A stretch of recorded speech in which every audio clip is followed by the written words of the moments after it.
Assalamualaikum warahmatullahi wabarakatuh.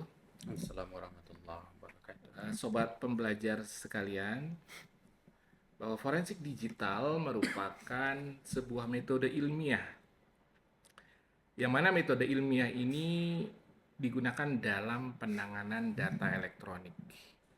Dan penanganan ini tentu saja secara prosedur dan hasilnya dapat dipertanggungjawabkan secara hukum.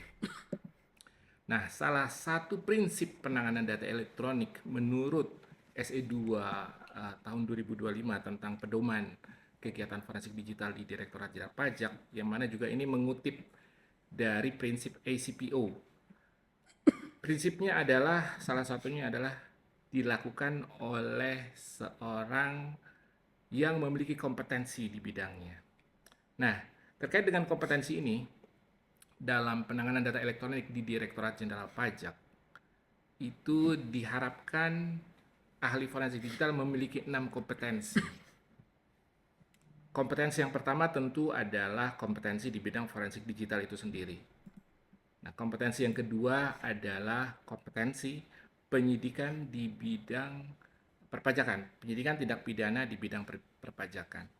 Kompetensi yang ketiga adalah kompetensi pemeriksaan pajak. Kompetensi yang keempat adalah profiling wajib pajak. Kompetensi yang kelima adalah advokasi peraturan di bidang perpajakan. Dan terakhir, kompetensi yang keenam adalah pengelolaan hubungan dengan pemangku kepentingan. Nah, untuk lebih jelasnya terkait dengan kompetensi-kompetensi ini, saya dan Pak Izazi akan menyampaikan terkait detail masing-masing kompetensi tersebut. Mungkin untuk yang pertama, Pak Izazi akan menjelaskan terkait kompetensi di bidang forensik digital. Ya, silakan Pak Izazi. Baik, terima kasih Pak Zul. Bismillahirrahmanirrahim. Assalamualaikum warahmatullahi wabarakatuh. Sobat pembelajar sekalian yang berbahagia, kompetensi pertama yang harus dimiliki oleh seorang ahli forensik digital adalah kompetensi forensik digital sendiri. Ya. Tentunya seorang ahli forensik digital harus memahami, dia harus punya pemahaman, dan juga dia harus menguasai, memiliki keterampilan bagaimana melakukan kegiatan forensik digital. Tentu yang pertama, sobat pembelajar harus tahu teori di dalam forensik digital. Teori meliputi terkait dengan konsep forensik digital, bagaimana prinsip-prinsip forensik digital, kemudian prosedur, dan di dalamnya ada teknik-teknik, kemudian ada beberapa acuan-acuan standar yang kita harus paham berkaitan dengan forensik digital. Karena forensik digital sendiri selalu berkaitan dengan aspek pembuktian yang nanti Pak Zul akan menyampaikan bagaimana kompetensi penyidikan, pemeriksaan, ataupun advokasi yang berhubung dengan forensik digital itu harus dimiliki oleh sobat pembelajar sekalian. Yang pertama, seorang ahli harus tahu apa itu prinsip forensik digital. Nah, kita sudah mengenal ada prinsip dari ACPO, Association of Chief Police Officer. Silakan sobat belajar pahami kembali bagaimana kita harus menerapkan 4 prinsip forensik digital yang menjadi pondasi seseorang dikatakan sebagai ahli melakukan penanganan bukti elektronik, penanganan data elektronik ketika prinsip itu diterapkan. Kemudian ketika kita berbicara terkait dengan forensik digital, tentunya harus ada acuan. Ya, harus ada acuan, regulasi. Regulasi tentunya regulasi internal di DJP sendiri itu sudah ada. Ya, nanti teman-teman sobat belajar kembali itu kan, apa regulasi yang berkaitan dengan forensik digital. Ya, yang di dalamnya tentunya mengatur bagaimana tahapan forensik digital itu dilakukan. Dan lebih jauh lagi, forensik digital is a science, ya, general science, yang kemudian tentunya mengadopsi acuan-acuan atau bahkan standar internasional. Ada ISO 27037, ada tadi ACPO, ada SWGDE, ada yang lainnya. Nah, itu menjadi acuan umum dan di dalam kita melakukan kegiatan forensik digital. Maka itu juga harus dipahami oleh sobat pembelajar yang ingin mendalami forensik digital. Dan yang paling penting, forensik digital di dalam prakteknya itu harus kemudian menguasai tahapan-tahapan forensik digital, harus menguasai prosedur. Jadi ketika kita bicara sebagai seorang ahli forensik digital, ada 3 hal yang kemudian melingkupi dia. Yang pertama, mendasarkan pada prinsip. Yang kedua, tahu prosedur. Dan yang ketiga, tahu tekniknya. Kalau kemudian kita paham prosedur, paham teknik, tapi tidak memastikan prinsip itu dijalankan, tidak bisa dikatakan forensik digital. Prinsip sudah paham, prosedur penting. Nah, di dalam kegiatan forensik digital, khususnya yang ada di Kementerian Keuangan secara umum, ya, itu setidaknya kita harus tahu tahapan bagaimana tahapan awal, persiapan. Ada tahapan persiapan. Ya, jadi adopsi kegiatan tahapan forensik digital yang ada di DJP ini mengambil dari beberapa acuan best practice standar nasional yang kemudian diolah oleh tim menghasilkan satu framework kerangka kerja yang dipakai oleh teman-teman forensik di Kementerian Keuangan. Maka sobat belajar harus tahu tahapan itu. Yang pertama di sini ada tahapan persiapan. Tahapan persiapan tentunya kita sebagai seorang ahli forensik digital harus paham apa alat yang dibutuhkan. Sebelum kita turun ke lapangan melakukan kegiatan forensik digital pada berbagai kasus, ya. Dan kasusnya beragam, karena mau nggak mau nanti kita akan diminta melakukan kegiatan forensik digital untuk beragam kasus, baik itu yang berkaitan, khususnya yang berkaitan dengan pemeriksaan, bukper, penyidikan, maupun investigasi yang lain, investigasi fraud, investigasi insiden, yang tidak menutup kemungkinan itu akan ditugaskan kepada kita. Maka persiapan itu penting. Kita tahu alat apa yang dimiliki atau yang kemudian punya fungsi sebagai forensik. Maka di sini sobat belajar harus tahu alat dasar yang sudah dimiliki oleh kita. Ada misalkan alat akuisisi, FTK Imager. Ada kemudian Tableau, ada TX1. Kemudian ada juga alat pengolahan. Kita mengenal ada Ncase, ada kemudian FTK, ada kemudian Axiom, ada ruang lingkup untuk mobile phone, ada Celebrite, ada Oxygen, ada kemudian ruang lingkup untuk cloud, baik itu yang komersil maupun yang open source atau yang free. Kita harus tahu bahwasanya alat-alat ini punya kekhususan digunakan untuk melakukan tadi akuisisi ataupun analisa. Jadi kita perlu siapkan. Yang kedua juga kita harus mampu melakukan koordinasi dengan baik. Koordinasi itu menjadi hal yang penting. Kenapa itu kan? Karena kita harus tahu kebutuhan datanya. Oh, kasusnya seperti ini, maka saya harus menyiapkan sumber daya yang mesti dibawa seperti ini. Oh, kasusnya berkaitan dengan faktur TBTS. Oh, kasusnya berkaitan dengan perusahaan yang besar. Oh, kasusnya berkaitan dengan e-commerce. Oh, kasusnya berkaitan dengan handphone. Maka kita tahu apa yang mesti dibawa, berapa tim yang harus kita kerjakan. Jadi penting bagi kita teman-teman untuk mengetahui prinsip atau prinsip segala macam berkaitan dengan forensik digital. Selain itu, forensik digital juga tidak lepas dari kemudian pemahaman kita terkait dengan fundamental, pondasi-pondasi computer science, ilmu komputer. Maka teman-teman tentunya tahu atau memahami, mempelajari terkait dengan storage. Kalau kita berbicara forensik, kita berbicara dari kasus, kita berbicara bagaimana data disimpan di komputer, karena ujung dari proses pengumpulan bukti dalam proses bisnis, bukper, penyidikan, pemeriksaan, investigasi, fraud, itu adalah kita pengambilan data.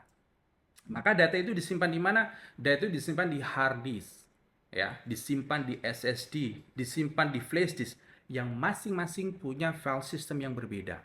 Maka teman-teman sobat belajar harus tahu file system yang dimiliki oleh berbagai perangkat tadi. Oh, HDD itu punya file system apa? Oh, flash disk punya file system apa? Kemudian Linux punya file system apa? Operating system Linux punya file system apa? Kenapa? Karena file system itu adalah cara bagaimana storage itu mengatur pola penyimpanan data di dalam komputernya. Disitulah kemudian data itu disimpan. Disitulah kemudian data itu dihapus. Disitulah kemudian ada banyak tantangan. Maka teman-teman mesti harus tahu karakteristik dari file system NTFS, FAT32, file system di Linux, dan segala macam.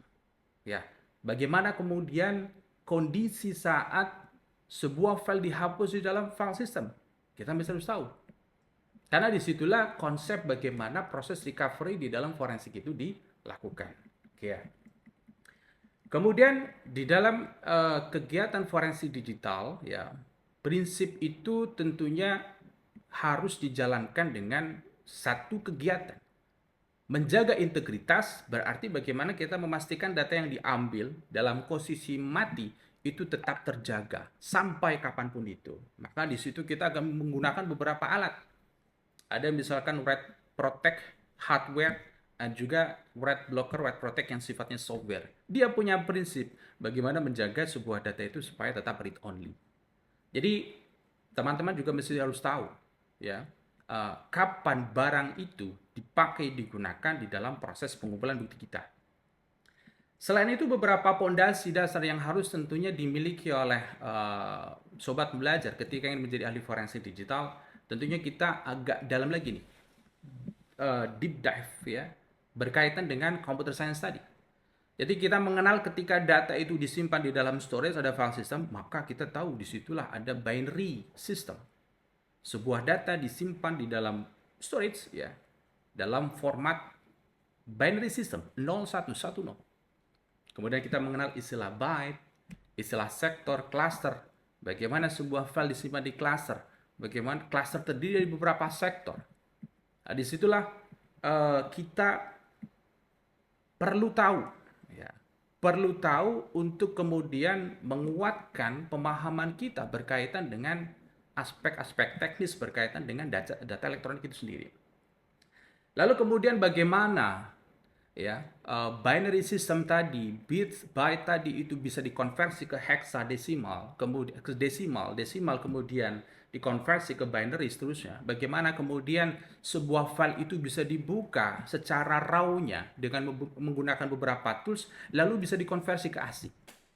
Kita juga paling tidak tahu teman-teman bagaimana mengetahui bahwasanya sebuah file yang kita buka secara raw, oh dia bisa dibaca ya. Meskipun kita di dalam kegiatan forensik kita tidak selalu atau tidak wajib melakukan itu, tapi minimal secara konsep fundamental pengetahuan yang mesti dimiliki oleh seorang ahli forensik digital mesti tahu itu.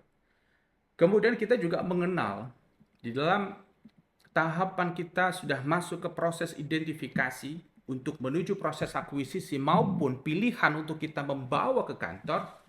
Ketika kita turun ke lapangan, kita mesti harus paham data di dalam perangkat itu punya sifat yang rentan, yang tingkat kerentanannya berbeda-beda, order of volatility. Ada yang kemudian kita punya atensi yang sangat tinggi. Kenapa? Karena data itu mudah diubah. Ya, data itu akan hilang.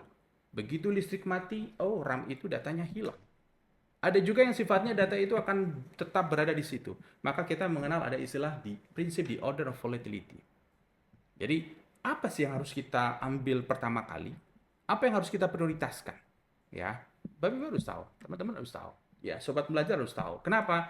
Karena itu penting bagi kita. Jangan sampai ketika kita melakukan proses pengumpulan data di lapangan, kita salah mengambil prosedur sehingga yang seharusnya kita diambil dulu RAM-nya untuk bisa memberikan informasi petunjuk awal, tetapi gara-gara katakanlah kita matikan komputernya, hilang itu data. Ya, di situ silakan sobat belajar pelajari lagi apa itu order volatility. Kemudian yang lebih penting lagi, dari beberapa framework best practice terkait dengan kegiatan forensik digital, ada satu barangkali best practice yang menjadi acuan tidak hanya secara nasional tapi secara internasional, yaitu ada yang namanya 27037 tahun 2014. Jadi SNI yang mengatur guidelines ya, petunjuk pedoman bagaimana melakukan proses identifikasi, koleksi, akuisisi dan preservasi. Ini menjadi acuan atau referensi bagi semua ahli forensik digital di Indonesia ya, secara khusus dan secara umum secara internasional. Maka kita sebagai ahli mesti paham, karena ujung terakhir dari proses forensik digital itu bisa sampai ke pengadilan. Saya bilang ujung terakhir, artinya memang tidak semua kegiatan forensik digital itu berakhir di pengadilan, tetapi proses yang kita lakukan itu bisa sampai ke pengadilan. Maka teman-teman, sobat belajar harus tahu itu kan bagaimana atau alur dari tahapan 27037 ini. Lalu di dalam proses assessment akuisisi, ya, prosedur assessment akuisisi, tentunya ada banyak sekali skenario yang terjadi di lapangan. Tapi kita sudah memiliki prosedur, ya, di mana prosedur yang dimiliki atau kemudian yang diadopt sama teman-teman di Kemenq khususnya itu memang agak berbeda. Kita punya strong procedure di dalam proses identification. Kita kuat di situ. Agak berbeda dengan teman-teman APH yang lain ketika melakukan proses projudisia, penggeledahan, penggerebekan, penyitaan, itu akan dibawa itu perangkat. Tetapi di kita, ya, khususnya untuk teman-teman, ya, ahli forensik digital di DJP, kita cukup strong. Bagaimana kita melakukan proses identifikasi yang komprehensif untuk kita bisa menentukan mana perangkat yang mau diproses, mana perangkat yang mau diambil datanya. Dan ujungnya adalah pakai cara apa, pakai teknik apa. Maka di dalam proses identifikasi kita pasti akan bertemu dengan beragam perangkat. Teman-teman harus tahu. Oke, perangkat komputer, perangkat kemudian handphone, kita bisa juga bertemu dengan cloud. Cloud as a service atau cloud as apapun itu, kita bisa bertemu. Disitulah kemudian tempat data. Kita bertemu dengan perangkat komputer, ada dalam kondisi masih hidup, ya. Ketika turun, suspek, mereka masih menggunakan komputer, laptop yang dalam kondisi menyala. Ada juga mungkin kita bertemu dengan komputer server yang juga masih menyala. Ada juga mungkin kita ketemu komputer yang sudah mati, ya, ketemu di gudang yang sudah mati katakanlah seminggu yang lalu, sebulan yang lalu. The next question-nya adalah bagaimana cara kita menangani itu. Ya, jadi sobat belajar harus tahu bagaimana menangani tadi yang pas. Ya, dibuka kembali itu kan. Bagaimana tata cara kita berhadapan dengan komputer yang hidup? Apakah kemudian kita matikan? Apakah komputer yang mati kemudian kita mau tangani kemudian dihidupkan? Nah, pemahaman kita berkaitan dengan bagaimana kita menangani life system, dead system itu penting untuk kemudian kita bisa mendapatkan bukti digital, data elektronik yang kemudian bisa dipertanggungjawabkan sampai seterusnya. Lalu kemudian ada proses, tentunya kekhususan kita adalah bagaimana kita melakukan proses identifikasi dengan wawancara, proses bisnis, wawancara, sistem informasi untuk mendalami sistem yang dimiliki oleh si suspek seperti apa, oleh si terperiksa seperti apa, apakah dia punya database, apakah database dia itu tersimpan di cloud, apakah database-nya itu tersimpan di komputer, apakah punya server yang terintegrasi, ataukah dia punya beberapa server, ataukah dia punya beberapa aplikasi. Kita harus pahami itu. Karena penting bagi kita untuk mengidentifikasi mana-mana yang akan diambil. Kemudian kita juga ada tahapan melakukan proses wawancara mengidentifikasi perangkat per perangkat jika dimungkinkan. Ya. Jadi kita coba cek yang dimiliki oleh si terperiksa seperti apa. Sehingga dari proses identifikasi tadi, baik itu proses bisnis, sistem utama, perangkat, maka ahli itu punya kompetensi di dalam memutuskan what type of device should be acquired. Ya. Tipe device apa yang kemudian saya mau ambil datanya. Apakah semuanya? Apakah sebagian? Dan kemudian tekniknya apa? Teknik itu penting. Lalu kita mengenal ada teknik. Ada kemudian teknik akuisisi secara logical, secara physical. Kalau kemudian di aplikasi khusus FTK ada content of folder, kita mesti tahu. Ya, kapan teknik itu dipakai? Apa kelebihan, apa kekurangannya? Ketika komputer hidup, apa pilihannya? Ya, begitu juga teknik-teknik tadi tentunya ada constraint, ada tantangan. Kalau kita menghadapi sebuah storage yang dalam kondisi enkripsi, maka apa teknik yang pas? Ketika sebuah hard disk terencrypt, kita akuisisi secara fisikal, apa yang terjadi? Ya. teman-teman sobat belajar perlu tahu. Dan harusnya udah tahu gitu ya. Bagaimana kemudian apa yang terjadi ketika kondisi itu terjadi dan kita paksakan. Ya. Kemudian tentunya sebelum kita melakukan akuisisi terhadap permanent storage atau hard disk, kita mesti harus juga tahu bagaimana cara mekanisme kita melakukan akuisisi terhadap random access memory, terhadap RAM.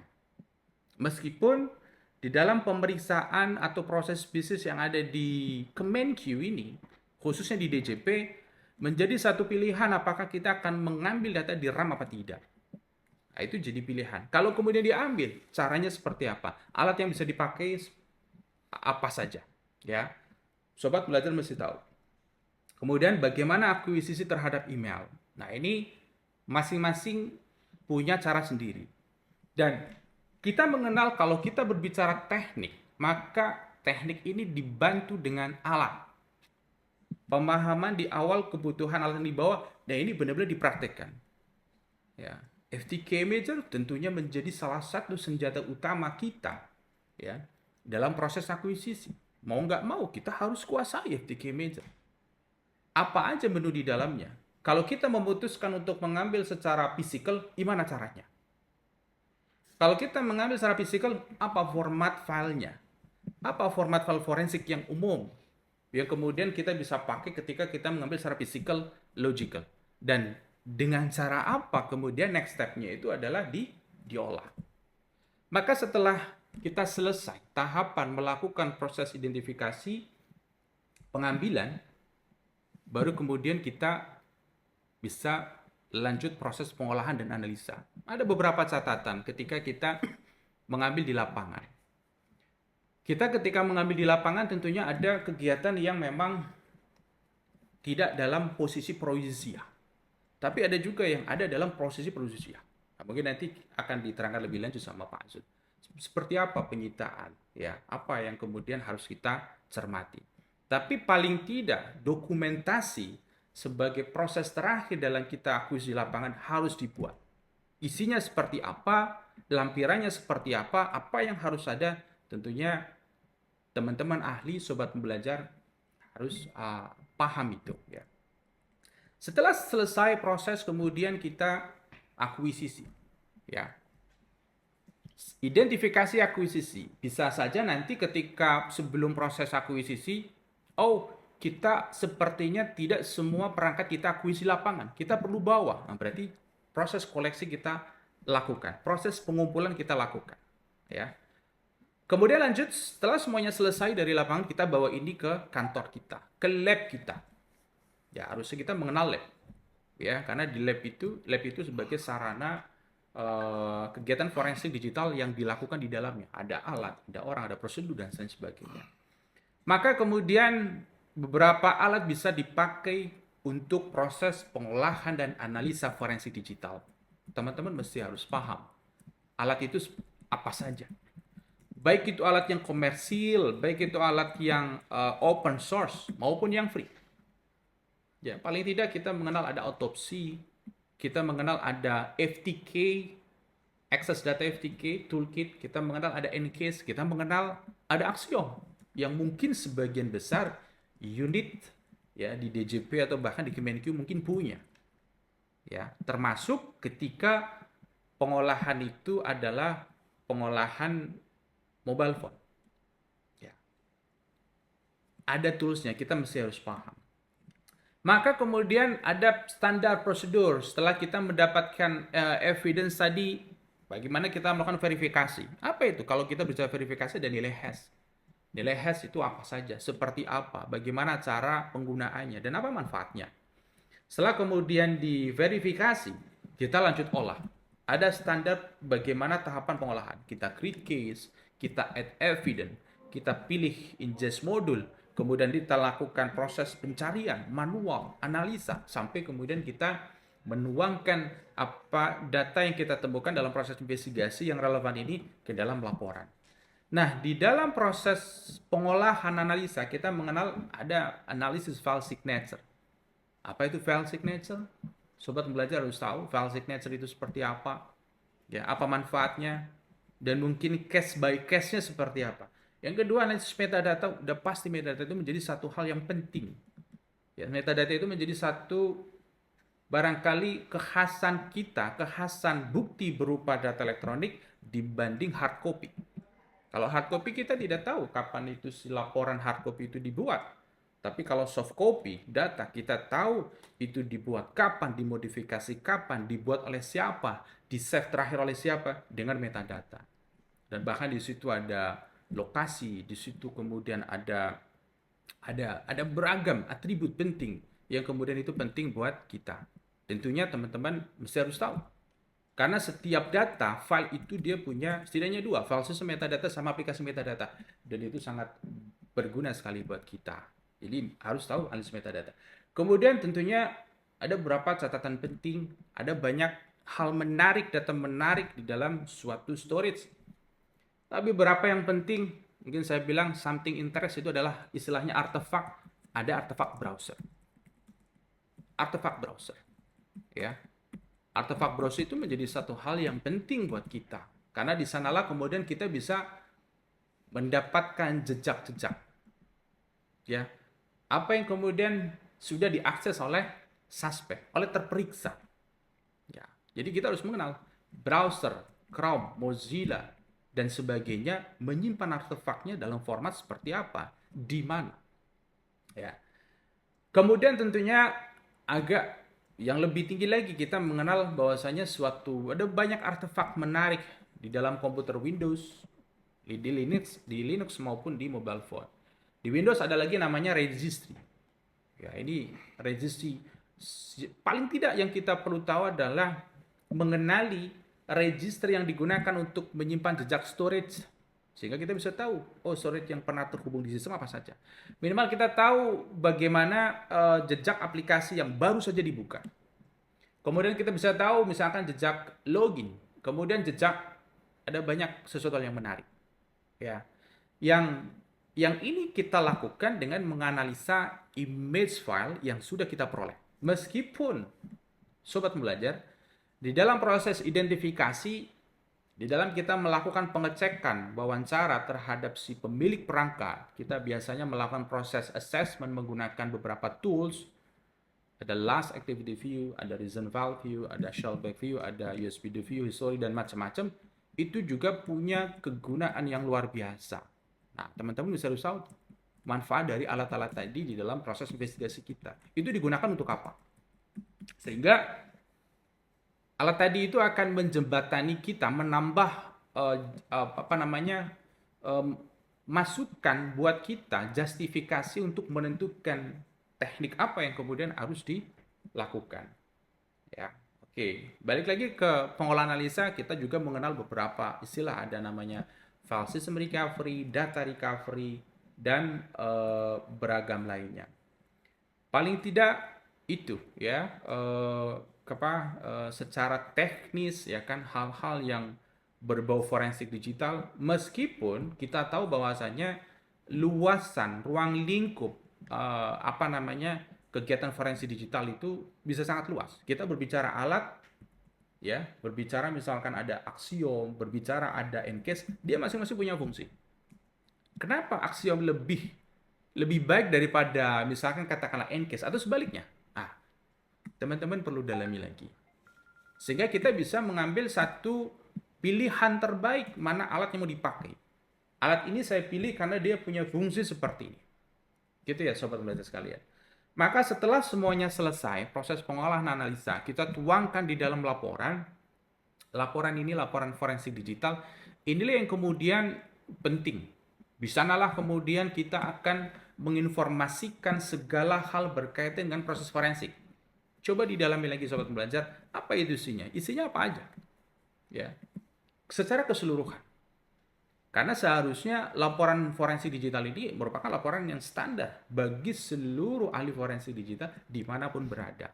Sehingga kita harus punya pengetahuan terkait dengan laporan itu dan kayaknya kita punya keterampilan bagaimana menuangkan informasi yang kita peroleh di dalam laporan forensik digital tadi. Laporan forensik digital tentunya di sini dalam proses nanti lebih lanjut akan digunakan, akan kemudian dipakai, diteruskan ya yang kemudian bisa menjadi alat bukti surat. Ya, mungkin nanti akan dibahas sama Pak Zul itu kan. Yang ini penting. Apa yang kita lakukan dituangkan di situ semuanya. Ya, jadi kita perlu tahu. Nah, setelah kemudian kegiatan forensik digital selesai, ahli forensik digital juga kadang diminta untuk kemudian memberikan pandangannya, reviewnya berkaitan dengan kegiatan forensik digital yang dilakukan oleh orang lain. Istilahnya bagaimana kita mengevaluasi kegiatan forensik digital. Ya, maka di sini teman-teman sobat belajar juga punya mesti punya kompetensi juga itu kan di dalam melakukan eh, dalam memiliki pemahaman terhadap keseluruhan prosedur ya kan, teknik yang kemudian bisa membantu dalam tahap yang lebih besar lagi, dalam tahap yang lebih tinggi lagi membantu manajemen di dalam melakukan proses review terhadap keseluruhan prosedur forensik yang dilakukan oleh teman-teman ahli forensik digital. Barangkali mungkin secara garis besar seperti itu yang mungkin bisa memberikan gambaran bagaimana kompetensi forensik digital baik secara pengetahuan, kemudian baik secara keterampilan ya. Jadi forensik itu tidak hanya kita tahu, tapi juga pengalaman penting. Di dalam Undang-Undang ITE syarat ahli itu yang pertama adalah harus punya knowledge, yang kedua punya pengalaman, experience. Ya, dan yang ketiga attitude penting, ya. Jadi kalau kemudian kita pengetahuan banyak tapi jarang turun, pasti mungkin akan kalah ketimbang pengetahuan biasa-biasa dia sering turun. Ya, experience-nya lebih banyak. Ya, dan yang paling penting adalah integritas. Karena mau nggak mau ahli forensik digital itu memegang satu data ya yang kemudian datanya sangat sensitif. Ketika kemudian data itu diambil dari keseluruhan hard disk, apalagi kita belum bicara mobile phone, maka data pribadi juga masuk ke situ. Ada undang-undang PDP, ada undang lain yang juga kemudian berkenaan. Jadi ahli mesti harus tahu ya kan secara legal ya konsekuensi atau kompetensi. Barangkali itu Pak Sul yang mungkin bisa disampaikan Oke, ya. makasih Pak Izazi. Mungkin seorang ahli forensik digital berarti selain kemampuan terkait dengan teknis komputer juga ya, dasar-dasar komputernya. Kemudian dia juga harus memahami prosedur yang memang sudah diatur dalam ketentuan di Direktorat Jenderal Pajak. Seperti apa gitu ya Pak Izazi ya. Iya, Dan juga tentu masalah tadi yang Pak Izazi sampaikan adalah ketentuan-ketentuan hukum. betul. Jangan sampai kemudian ada yang dilanggar, malah kemudian berbalik menjadi tuntutan kepada uh, para sobat pembelajar sendiri ya, Betul. sebagai ahli forensik digital. Uh, Ya, ya, selanjutnya mungkin tadi saya masih punya PR ya, sobat belajar. Sekarang akan kita dengarkan dari Pak Azul bagaimana kompetensi forensik yang mungkin berhubungan dengan penyidikan, ya tindak pidana di bidang perpajakan. Mungkin bisa diuraikan lebih. siap. Baik, sobat pembelajar sekalian, sudah kita dengarkan tadi dari Pak Izazi terkait apa yang harus dimiliki oleh seorang ahli forensik digital di DJP terkait dengan kompetensi, kemudian juga terkait dengan pemahaman terhadap prosedur, lalu juga terkait dengan aspek legalitas dalam melakukan kegiatan forensik digital. Nah, sobat pembelajar jangan lupa bahwa forensik digital yang dilakukan di Direktorat Jenderal Pajak ini dilakukan dalam rangka mendukung pemeriksaan pengujian kepatuhan, kemudian juga dalam rangka untuk mendukung pemeriksaan bukti permulaan, dan juga dalam rangka untuk mendukung kegiatan penyidikan tindak pidana di bidang perpajakan. Nah, dengan demikian maka sobat pembelajar juga harus memahami prosedur dan kewenangan yang ada di dalam pemeriksaan pajak, pemeriksaan bukti permulaan, dan juga penyidikan tindak pidana di bidang perpajakan. Nah, sobat pembelajar, bahwa dalam melakukan kegiatan penegakan hukum baik administrasi maupun pidana di Direktorat Jenderal Pajak, tentu ada aspek-aspek yang kemudian membedakan antara administrasi dan juga pidana. Dalam konteks dengan pidana, sobat pembelajar harus memahami bahwa terdapat unsur-unsur yang kemudian bisa menjadikan sebuah perbuatan yang dilakukan oleh wajib pajak itu masuk dalam prosedur penegakan hukum secara pidana. Unsur-unsur ini kalau sobat pembelajar lihat di pasal 39 dan di pasal 39A Undang-Undang KUP. Di sana bisa kita lihat adanya unsur setiap orang. Yang pertama, kemudian unsur yang kedua adalah adanya unsur sengaja, bahwa itu haruslah dilakukan dengan sengaja. Kemudian berikutnya adalah di unsur perbuatan di pasal 39, 39A dan juga di pasal 38. Kemudian ada juga unsur kerugian pada pendapatan negara. Nah, di pasal 38, 39 dan 39A ini sobat pembelajar perlu untuk memahaminya, bahwa apa yang membedakan antara pasal 38, 39 dan 39A, baik dari sisi perbuatannya, unsur kesengajaannya, dan juga dari sisi akibat yang ditimbulkannya. Nah, dengan demikian kemudian, maka ketika seorang ahli forensik digital mendapatkan tugas untuk mendukung kegiatan penegakan hukum di bidang pidana, mereka harus bisa membantu para penyidik untuk menemukan adanya keempat unsur ini semaksimal mungkin, ya, seoptimal mungkin. Apakah siapa saja pihak-pihak yang kemudian terlibat?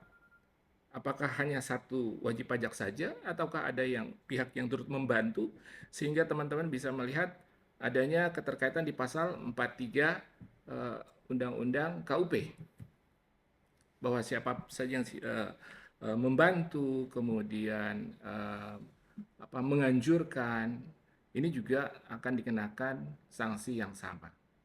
Nah, sanksi-sanksi ini juga teman-teman sobat pembelajar juga harus bisa memahaminya terkait dalam rangka nanti dari data elektronik yang dicoba teman-teman dapatkan, berapa kerugian negara yang ditimbulkan. Ketika telah diketahui berapa kerugian negara yang ditimbulkan, maka teman-teman penyidik nanti akan bisa menghitung sanksi yang dikaitkan dengan jumlah kerugian negara yang ditimbulkan oleh masing-masing pihak yang terlibat. Di pasal 44B Undang-Undang KUP, teman-teman sobat pembelajar bisa melihat contoh dalam penjelasannya bagaimana cara menghitung kerugian negara. Sehingga di sana sobat pembelajar bisa kemudian lebih menjiwai ketika mencari data-data elektronik yang terkait dengan angka-angka yang bisa mengarahkan pada jumlah kerugian yang ditimbulkan. Apakah itu berasal dari dokumen, faktur pajak, SSP palsu, ataupun bukti potong yang sudah dipungut tetapi kemudian tidak disetorkan. Nah, hal-hal ini kemudian akan dapat mengarahkan penyidik untuk mengungkap kasus dengan bantuan kegiatan forensik digital. Nah, kemudian sobat pembelajar juga harus memahami bahwa sobat pembelajar kewenangan dalam melakukan kegiatan forensik digital itu melekat kepada kewenangan dari peminta bantuan. Dalam hal ini adalah pemeriksa bukti permulaan atau penyidiknya sendiri. Sehingga sobat pembelajar sebagai ahli forensik digital yang diminta untuk mendukung kegiatan pemeriksaan atau penyidikan, itu harus memahami bahwa dalam rangka melakukan pemeriksaan bukti permulaan, kewenangan yang dimiliki oleh para pemeriksa bukti permulaan adalah sebatas dalam meminjam. Nah, ini yang kemudian menjadi risiko yang kemudian harus dimitigasi oleh sobat pembelajar ketika data elektronik yang diperoleh tersebut dalam batasan kewenangan meminjam. Bagaimana prosedur legalnya ketika dilakukan? Bagaimana meminta izin dari pemilik perangkat? Karena bisa saja pemilik perangkat bukanlah wajib pajak tetapi adalah karyawan atau pihak lain yang membantu wajib pajak. Namun di dalam perangkat tersebut terdapat data elektronik yang dapat membantu mengungkap kasus. Bahwa di PMK 177 tahun 2022, sobat pembelajar bisa melihat adanya pengaturan terkait kewenangan pemeriksa bukti permulaan. Memang kewenangan pemeriksa bukti permulaan ini tidak diatur di dalam Undang-Undang KUP. Di dalam Undang-Undang KUP di pasal 43A hanya diatur terkait kewenangan Direktorat Jenderal Pajak untuk melakukan kegiatan pemeriksaan bukti permulaan yang diawali dengan IDLP, Informasi Data Laporan dan Pengaduan. Namun, teman-teman sobat pembelajar bisa melihat kewenangan-kewenangan ini yang diatur dalam Peraturan Menteri Keuangan Nomor 177 Tahun 2022, diantaranya adalah kewenangan untuk meminjam dokumen, kemudian mengunduh data elektronik. Nah, dalam konteks dengan data elektronik tadi, maka yang perlu diperhatikan adalah bagaimana prosedurnya ketika data elektronik tersebut sudah digunakan. Apakah kemudian dalam konteks meminjam ini harus dikembalikan atau kemudian tetap disimpan. Dalam hal ini, di seluruh Kanwil, Direktorat Jenderal Pajak telah ada laboratorium forensik digital yang juga menjadi tempat penyimpanan data elektronik. Nah, kecuali untuk penyidikan, maka penyidikan memiliki kewenangan yang lebih luas, bahwa dalam level kewenangan di penyidikan, teman-teman bisa melakukan juga supporting untuk melakukan penyitaan terhadap perangkat elektronik sehingga perolehannya bisa dilakukan di laboratorium forensik digital. Kemudian yang perlu diperhatikan juga terkait dengan pemeriksaan bukti permulaan maupun penyidikan, selain adalah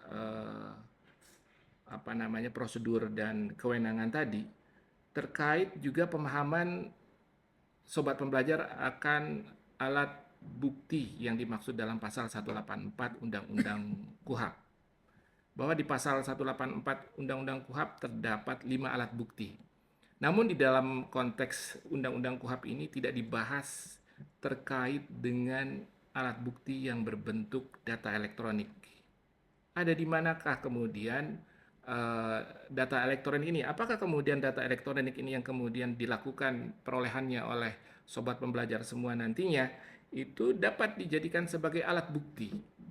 Karena kita harus juga memahami adanya perbedaan bahan bukti, barang bukti, dan juga alat bukti. Nah, sobat pembelajar juga perlu melihat ketentuan di pasal 5 Undang-Undang ITE, Informasi dan Transaksi Elektronik, yang di dalam pasal tersebut menyatakan bahwa dokumen elektronik dan atau informasi elektronik itu menjadi juga alat bukti, sebagai alat bukti tambahan selain alat bukti yang telah diatur dalam Undang-Undang KUHP. Dengan demikian, kalau kita melihat ke sana, maka data elektronik yang diperoleh dalam kegiatan forensik digital ini juga bisa menjadi alat bukti. Tidak terbatas memang terkait dengan pidana ITE, tetapi juga termasuk dalam hal tindak pidana di bidang perpajakan. Nah, dalam konteks dengan pemeriksaan, ya, teman-teman sobat pembelajar juga perlu memahami terkait dengan ketentuan-ketentuan kewenangan dari teman-teman pemeriksa, ya, pemeriksa dalam pengujian kepatuhan, yang mana pada dasarnya kewenangannya ini tidak jauh berbeda dengan kewenangan yang dimiliki oleh teman-teman di pemeriksaan bukti permulaan. Dalam konteks perolehan data elektronik, kewenangannya pun terbatas dalam kewenangan meminjam, sehingga ada kebijakan yang kemudian mengharuskan hasil forensik digital nanti dikembalikan setelah penyelesaian pemeriksaan maupun pemeriksaan bukti permulaan. Nah, dalam prosedurnya, dokumen-dokumen yang diatur dalam pemeriksaan maupun pemeriksaan bukti permulaan, terdapat memang dokumen-dokumen yang berkaitan dengan peminjaman. Namun dalam konteks perolehan data elektronik juga telah diatur dalam pedoman yang kita buat bahwa terdapat berita acara perolehan data elektronik yang memang secara format itu harus diikuti minimalnya, sehingga harus ada untuk menunjukkan nanti bahwa perolehannya dilakukan sesuai ketentuan yang ada. Mungkin dari kegiatan kompetensi untuk penyidikan, pemeriksaan bukti permulaan maupun untuk pemeriksaan pajak, teman-teman bisa lebih dalam lagi melihat dari sisi peraturan-peraturan yang ada untuk kewenangannya dan juga untuk prosedurnya ketika pemeriksaan sedang berjalan, ya. Ketika pemeriksaan sedang berjalan, kemudian ditemukan adanya tindak pidana oleh pemeriksa, apa prosedur yang harus dilakukan? Apakah pemeriksaan ini tetap dilanjutkan atau kemudian pemeriksaan ini dihentikan dan dialihkan ke pemeriksaan bukti permulaan, atau pemeriksaannya tidak dihentikan tetapi ditangguhkan. Nah, penangguhan ini nanti juga akan bisa berdampak kepada kedudukan dari data elektronik. Apabila data elektronik telah diperoleh dalam pemeriksaan, apakah kemudian ketika pemeriksaan ini ditangguhkan dan dilanjutkan ke pemeriksaan bukti permulaan, harus dilakukan kembali kegiatan forensik digital pada proses pemeriksaan bukti permulaan atau juga di penyidikan. Nah, sobat pembelajar perlu memahami bahwa dalam konteks data elektronik telah dilakukan perolehan dalam kegiatan forensik digital, maka pada dasarnya kegiatan forensik digital tersebut tidak perlu dilakukan kembali di dalam tahap proses selanjutnya, sepanjang memang tidak ada data elektronik tambahan yang ingin diperoleh, kecuali memang ada. Nah, maka data elektronik tersebut kemudian bisa dialihkan kepada pemeriksaan bukti permulaan atau kepada penyidikan melalui prosedur pengembalian terlebih dahulu kepada wajib pajak. Sehingga kemudian nanti akan kembali dilakukan peminjaman kepada wajib pajak atau penyitaan dalam proses penyidikan dari wajib pajak. Nah, ini sobat pembelajar harus memahaminya sehingga tidak tepat ketika kemudian kegiatan forensik digital dilakukan kembali dalam proses penegakan hukum selanjutnya, karena sobat pembelajar tadi tahu bahwa tentu data-data tersebut cepat berubah, ya, cepat berubah, sehingga bisa jadi data tersebut ketika dilakukan lagi pencariannya di dalam penegakan hukum berikutnya sudah tidak lagi sama dengan keadaan sebelumnya. Maka kegiatannya itu cukup dengan mengembalikan kepada wajib pajak dan kemudian nanti bisa kembali dipinjam atau disita, tergantung dari proses penegakan hukum selanjutnya. Dari saya mungkin itu terkait dengan kompetensi untuk di bidang pemeriksaan pengujian kepatuhan, pemeriksaan bukti permulaan maupun penyidikan. Dari Pak Izazi, silakan jika ada tambahan. Baik, mungkin beberapa tambahan dari saya, sobat pembelajar. Kalau kita berbicara forensik digital pada puper penyidikan, maka kita juga perlu tahu ya, atau dari pengalaman yang kemudian sering dibagikan ya oleh teman-teman di DJP, di Kemenkyu, kita juga mesti tahu apa sih kira-kira data yang biasanya mesti diambil di dalam proses puper penyidikan pada beberapa WP. Misalkan contohnya, kalau kemudian kasusnya SPT tidak benar, nah ini kan kita berbicara perencanaan. Bahwasanya kegiatan forensik digital dengan tim buper, tim pemeriksa, tadi Pak Zul juga sudah menekankan ya, pentingnya kolaborasi, koordinasi itu ya. Di awal juga saya sudah menyampaikan, salah satunya adalah untuk merencanakan kebutuhan data yang kemungkinan diperlukan. Nah, tentunya kalau berbicara puper penyidikan yang terjadi di Direktorat Jenderal Pajak itu kan ada banyak sekali model ataupun industri dari wajib pajak yang tentunya masing-masing punya karakteristik khusus sendiri. Nah, sobat belajar tentunya mesti harus tahu kira-kira kalau kemudian di dalam kita menangani kasus yang katakanlah penerbitan faktur pajak TBTS tidak berdasarkan transaksi yang sebenarnya, apa sih kira-kira data yang harus kita ambil? Kalau kemudian kita menangani kasus pemungutan pajak tidak di-store, apa kira-kira data yang harus diambil? Karena di situ ada formulir identifikasi kebutuhan data elektronik yang kita perlu isi, yang biasa kita isi. Dan disitulah kemudian menjadi acuan kita ketika ke lapangan untuk proses identifikasi, kita akan mencari orang-orang yang memang memegang data itu. Kemudian bagaimana kemudian kita berhubungan katakanlah dengan WP besar, entah itu industri tekstil, entah itu industri manufacturing, apapun itu, ketika mereka memang besar, katakanlah menggunakan MySQL, SAP, apa data kira-kira yang kemudian kita harus siapkan, kita butuhkan. Kenapa? Karena ini penting untuk kemudian kita menentukan langkah-langkah teknik yang harus kita lakukan.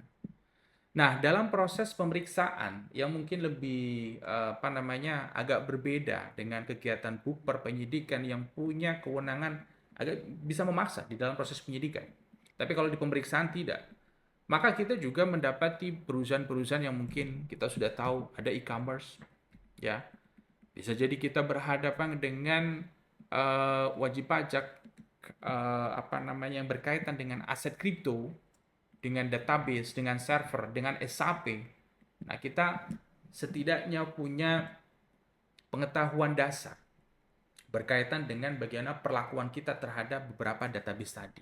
Ya, jadi istilahnya terhadap beberapa industri kita mesti punya gambaran ya, terkait dengan proses bisnisnya, meskipun tidak sangat spesifik, karena kita memang diminta atau memang buat kebaikan kita ya sebagai ahli forensik digital kita punya kompetensi terkait dengan tadi penyidikan, BUPER, pemeriksaan supaya di dalam proses forensik digital itu lebih efektif.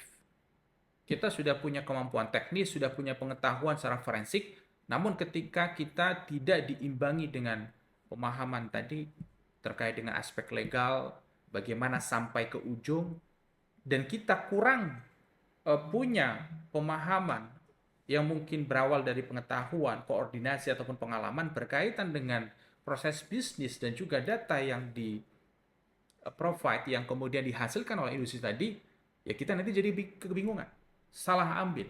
Ya, maka sobat pembelajar ahli forensik digital diharapkan bisa mendapatkan gambaran kira-kira data yang kemudian mau diambil seperti apa. Lalu kemudian untuk kasus-kasus berkaitan dengan BUPER penyidikan sebenarnya forensik digital itu biasanya itu kan ketika dimanfaatkan dalam proses pemeriksaan itu dia punya kemanfaatan secara khusus. Tentunya kalau di dalam pemeriksaan ya tidak diarahkan untuk alat bukti. Ya, mungkin kalau kita tahu misalkan salah satunya adalah ya digunakan untuk kemudian membantu assessment proses bisnis. Di dalam proses BUPER kita mengenal ada manfaat untuk kolaborasi, ada manfaat untuk 8 ayat 3 forensik digunakan untuk membantu mengumpulkan bukti-bukti fakta-fakta file-file yang kemudian isinya angka yang kemudian dimanfaatkan oleh user tim BUPER di dalam kemudian menyiapkan perhitungan 8 ayat 3. Kemudian juga termasuk untuk pengembangan kasus. Karena seringkali kita ketemu data-data yang kemudian dikembangkan menjadi kasus-kasus baru. Bagaimana dengan penyidikan? Banyak kasus penyidikan forensik tidak hanya tadi mungkin penekanan pada pemanfaatan forensik untuk menjadi alat bukti, tapi seringkali juga forensik, bukan sering, kadang forensik bisa dimanfaatkan untuk aset tracing, untuk bisa menentukan lokasi seseorang. Apakah itu mungkin? Mungkin. Nah, ya meskipun itu mungkin 1 dari 1000, tapi mungkin. Ketika kemudian metadata di dalam sebuah foto bisa digunakan untuk men-tracing keberadaan seseorang. Ya. Kemudian metadata dari sebuah aplikasi, ya, Excel katakanlah author, kita bisa tahu siapa yang harus kita bidik. Jadi pemanfaatan secara khusus ini tentunya bisa dioptimalkan ya dari setiap proses bisnis yang kemudian menggunakan, termasuk mungkin barangkali ketika forensik digital dimanfaatkan di dalam proses investigasi. Barangkali itu mungkin ya tambahan berkaitan dengan kompetensi forensik digital dari yang kemudian kita lihat dari kompetensi-kompetensi yang lain dari penyidikan, BUPER, kemudian pemeriksaan yang kalau dari sisi kami melihat teman-teman juga setidaknya paham ya secara teknis berkaitan dengan probis dan data yang kemudian kita perlu ambil dan data yang perlu kita upayakan. Karena ujung dari kegiatan forensik digital adalah data itu sendiri. Mungkin itu Pak Zul. Barangkali ya, mungkin tambahan lagi ya Pak Izazi, bahwa teman-teman pembelajar ya, sobat pembelajar sekalian, terkait dengan utamanya adalah pengungkapan ketidakbenaran perbuatan dari tersangka ya dalam konteks pidana di bidang perpajakan. Ultimum remedium sebagai salah satu prinsip atau konsep yang diterapkan dalam tindak pidana di bidang perpajakan ini memberikan kesempatan kepada wajib pajak untuk mengungkapkan ketidakbenaran perbuatannya ini melalui eh, pernyataan ya, secara tertulis dan juga melalui pembayaran pokok serta sanksi atas kerugian negara yang ditimbulkannya. Dalam tahapannya itu dimulai dari 8 ayat 3 seperti yang diatur dalam Undang-Undang KUHP pasal 8 ayat 3 adalah dari pemeriksaan bukti permulaan. Ya, wajib pajak diberikan kesempatan dan ini memang tidak di seluruh otoritas pajak di dunia memiliki konsep yang sama sehingga ketika perbuatan pidana di otoritas pajak negara lain itu punishment-nya sudah pasti adalah penjara. Namun untuk di Indonesia dan ada di beberapa negara lain juga menerapkan konsep ultimum remedium ini. Jadi wajib pajak walaupun memang secara unsur-unsur perbuatan sengaja dan lain-lainnya sudah masuk dalam konteks pidana masih diberikan kesempatan untuk melakukan pembayaran. Dan ini terkait dengan memang tugas DJP adalah tidak memenjarakan sebanyak-banyaknya wajib pajak, tetapi justru adalah sebanyak-banyaknya mengumpulkan penerimaan bagi negara. Sehingga konsep 8 ayat 3 di pemeriksaan bukti permulaan itu juga ada di penyidikan pasal 44B, bahkan dengan undang-undang HPP itu diperpanjang juga kesempatannya untuk melakukan pengungkapan atau penghentian penyidikan ini sampai di pengadilan. Sehingga nanti teman-teman sobat pembelajar perlu memahaminya di Undang-Undang pasal 44B ini bagaimana kemudian syarat-syarat yang harus dipenuhi sampai di tahap level apa atau tahap mana kemudian 8 ayat 3 dan 44B ini bisa dilakukan. Karena sanksinya berbeda. Sanksi untuk di 8 ayat 3 itu 100%, sementara di 44B itu untuk perbuatan di pasal 39 itu sampai 3 kali. Lalu untuk yang di pasal 39A itu sampai 4 kali, di pasal 38 itu 1 kali. Nah, itu tergantung pada jenis perbuatannya dan yang dirasa memang dari pembuat undang-undang ini adalah dampak kerusakan yang ditimbulkan terhadap sistem pemungutan pajak. Itu tambahannya Pak Izazi dan teman-teman sobat pembelajar juga diharapkan dengan membaca penjelasan pasal 44B tadi bisa memahami bagaimana sih cara menghitung kerugian negara secara sederhana ya ketika pelakunya lebih dari satu. Ya, bagaimana kita membaginya gitu ya kerugian negara ini karena memang dalam hukum itu ada pendapat yang mengatakan tidak boleh negara itu mendapatkan untung dari recovery aset yang dilakukan oleh para tersangka atau calon tersangka ini. Jangan sampai negara kemudian mendapatkan keuntungan sampai lebih dari 100% dari kerugian negara. Karena masing-masing tersangka membayar masing-masing misalnya ada 5 orang masing-masing 100%, sehingga negara mendapatkan 500% dari pokok ya, dari pengembalian pokoknya. Itu mungkin tambahannya Pak Izazi dari ya. Ya saya sedikit menambahkan ya, karena memang kita agak banyak berbicara terkait dengan bukber penyidikan pemeriksaan karena memang forensik digital itu lekat sekali dengan ketiga proses bisnis tadi ya, sobat belajar sekalian. Jadi selain tentunya hal-hal mungkin kritikal yang kami sampaikan tadi, sobat belajar juga ya harus tahu hal-hal dasar. Paling tidak kewenangan penyidik gitu ya, ya itu juga harus tahu kewenangan pemeriksa itu kan. Kemudian mereka punya tugas apa, setidaknya yang mungkin ada di dalam regulasi umum kita. Kenapa? Karena memang balik lagi kita itu nempel dengan forensik itu nempel dengan aktivitas probis tadi, sehingga kita tahu oh termasuk bagaimana cara permintaan forensik digital dari probis tadi itu kan, sehingga kita terima, kita kemudian proses selanjutnya. Jadi hal-hal dasar tadi termasuk mungkin kalau di dalam pemeriksaan apakah memang di semua pemeriksaan harus kita ikuti itu kan, apakah kemudian perusahaan kantor bisa, perusahaan lapangan. Jadi setidaknya hal dasar berkaitan dengan proses bisnis pemeriksaan bukber penyidikan ya teman-teman harus bisa lah. Iya. Mungkin itu Pak Azul. Iya, dan sebagai pegawai pajak ya dan lingkup yang kita lakukan pencarian datanya juga terkait dengan perpajakan, maka ketentuan-ketentuan dasar terkait perpajakan ya teman-teman juga harus menguasai ya, dan ini kita masukkan dalam kompetensi advokasi ya, advokasi ketentuan di bidang perpajakan. Misalnya terkait ketentuan tarif ya, tarif untuk usaha yang di bawah 4,8 miliar gitu ya, diatur di mana, tarifnya berapa, apa syarat-syaratnya, dan juga terkait dengan PPh pasal 23 ya, objek-objeknya apa, seperti itu Pak Iza.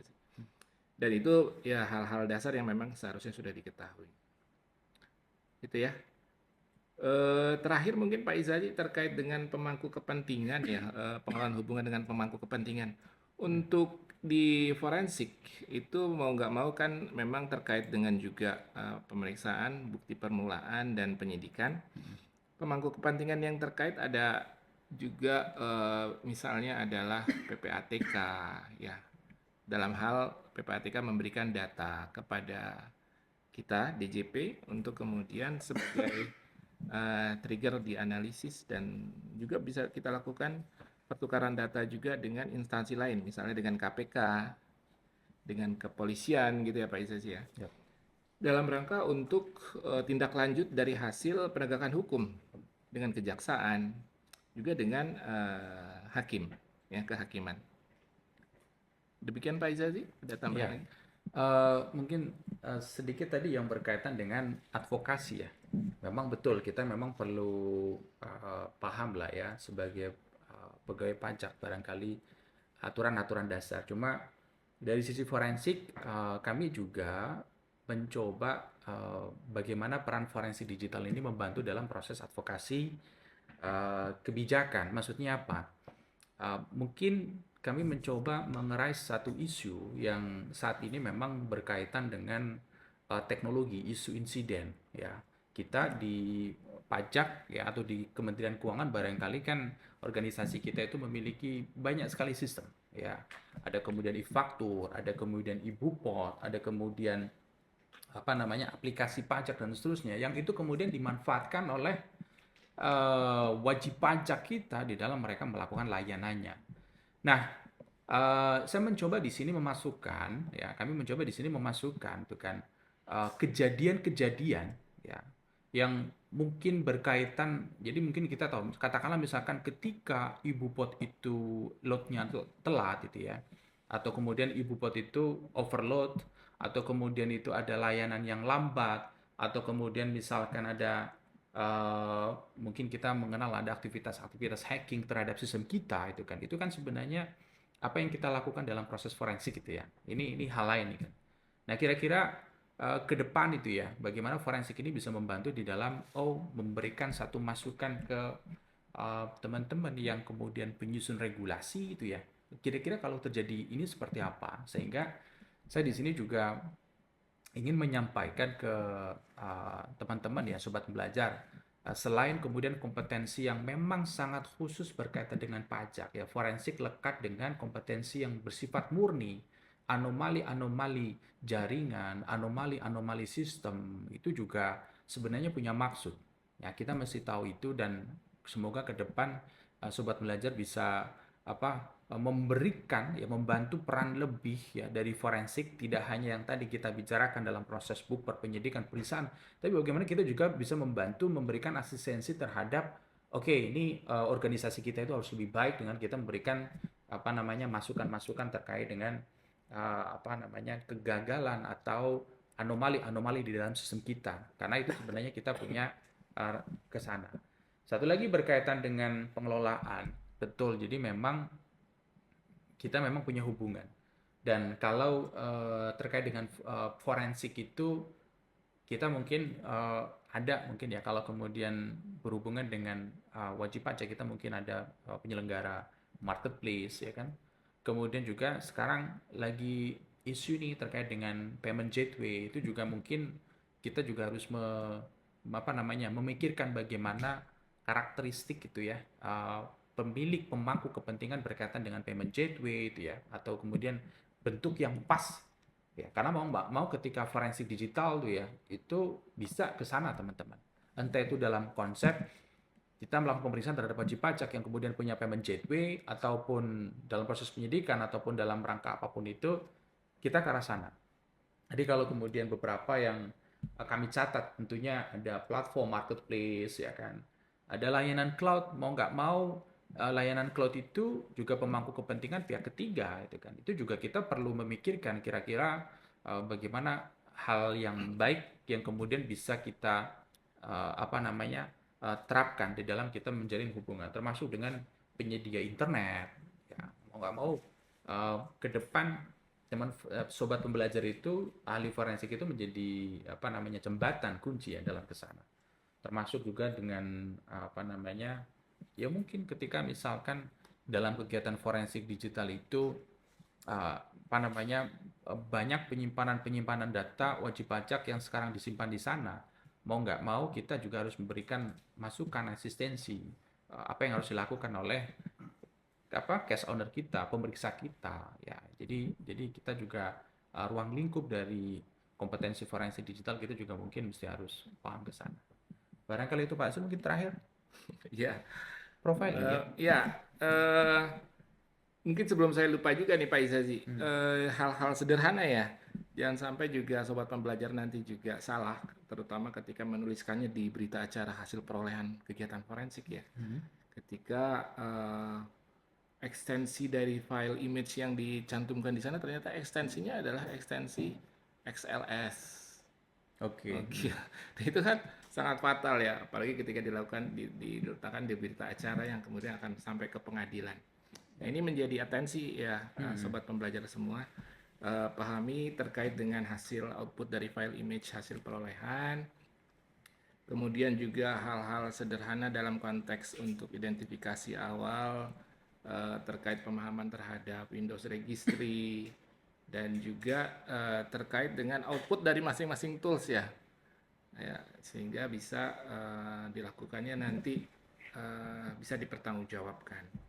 Terkait dengan profil wajib pajak, apa kira-kira kompetensinya? Ya, saya rasa teman-teman sobat pembelajar sudah memahami apa saja sih yang perlu dilakukan atau diperoleh data-data informasinya untuk membuat sebuah profil dari wajib pajak, termasuk dalam hal menganalisis kewajiban perpajakannya.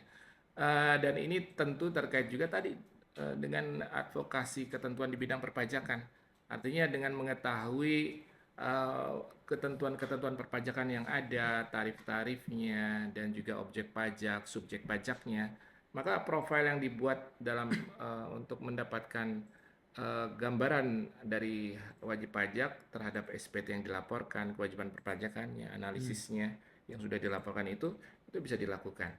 Maka sobat pembelajar terkait dengan profil wajib pajak ini, sobat pembelajar tentu secara holistik ya perlu kemudian memahami terlebih dahulu subjek objek, kemudian ketentuan-ketentuan yang ada, tarif, kemudian denda, sanksi dan sebagainya, baru kemudian mendapatkan data untuk bisa disesuaikan dengan regulasi tadi.